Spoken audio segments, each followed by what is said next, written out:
Ayan, magandarang gabi guys. Welcome back dito sa Gandara SRU channel for Showbiz Update.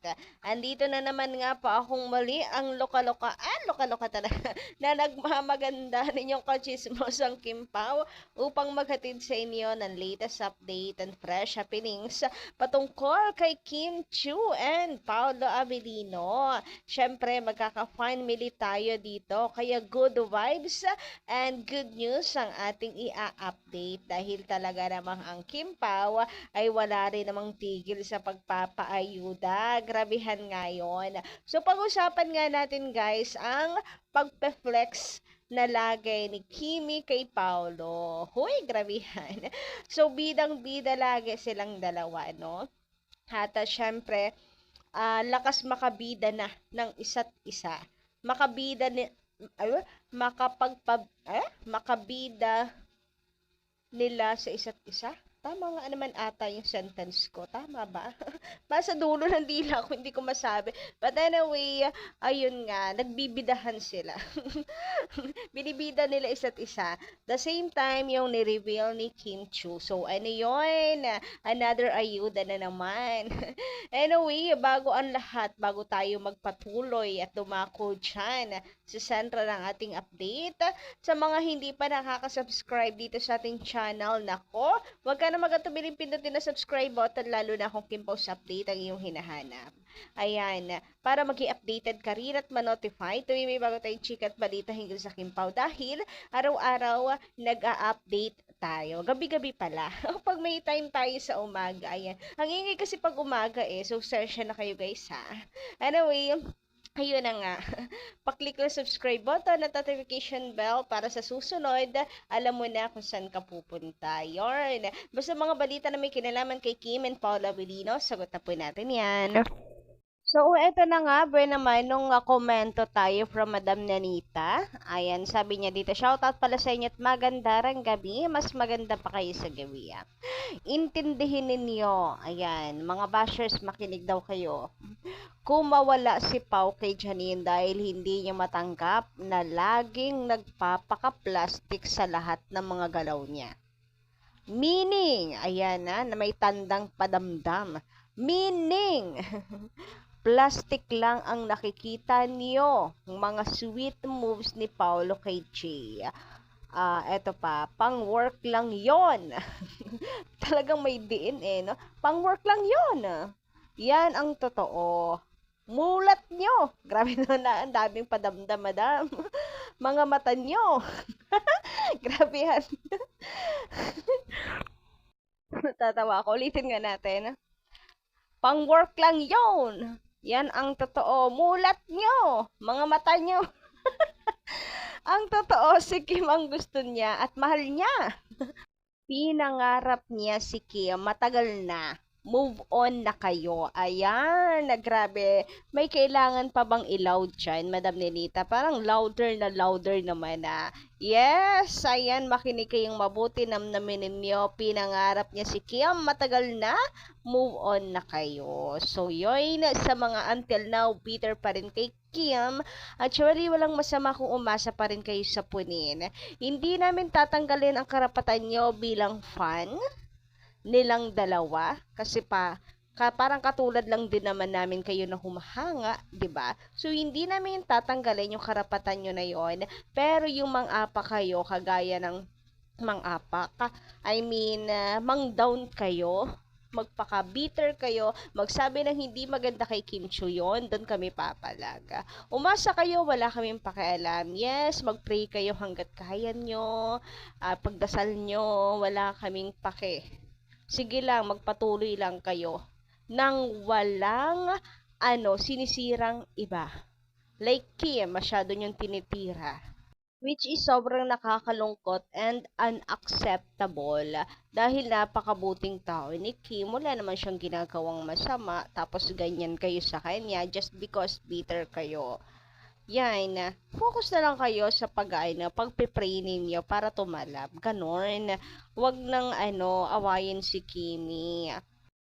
About naman dun nga sa kumawala si Paolo kasi hindi maatim-atim yung pag-fake Di maatim yung pagpa-plastic na mga ginagawa niya. I also agree kasi matagal naman na wala pa pong love team si Paula Avellino before, wala pa yung Punin Kimpawa. Yan yung sinasabi niya na ayaw niya talaga, hindi niya maatim yung kanyang kapekehan. Tawag doon parang pangit pakinggan ng pekehan.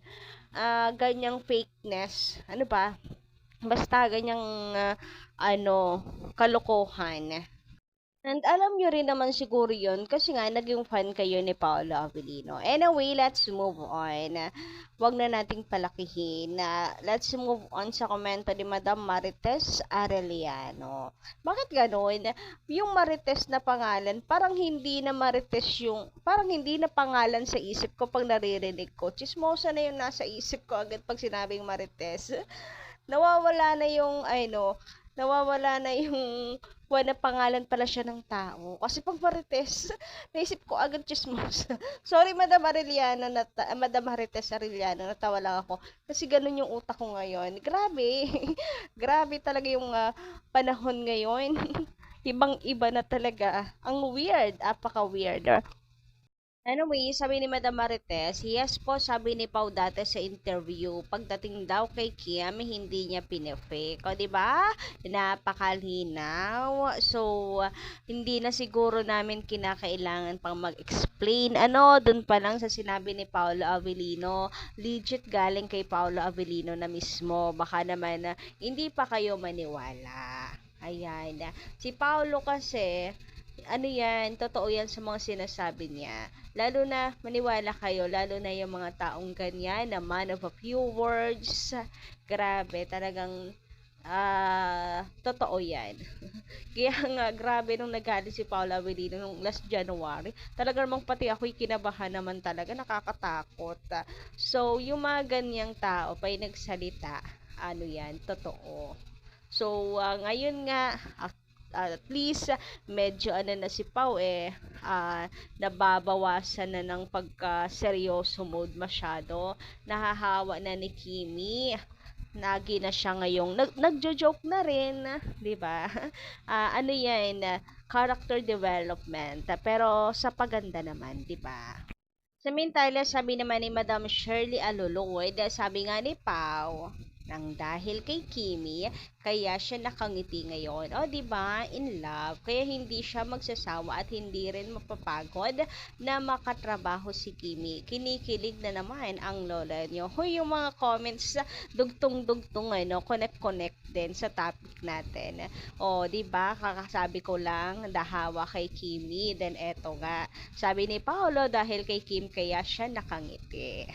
Tapos, yung interview sa kanila, di ba? Na kung saan ay talagang kusang nag-a-adjust si Paolo kay Kim. At parang hindi nga adjust mong masasabi, na-adapt niya. Natural na nangyayari yun sa kanya nang hindi namamalaya ni Paolo. Uy, ganito na pala ako ngayon. Laki na pala ng pinagbago ko. Mga bagay na hindi niya napapansin sa sarili niya kasi in love siya. Mga bagay na unusual talaga.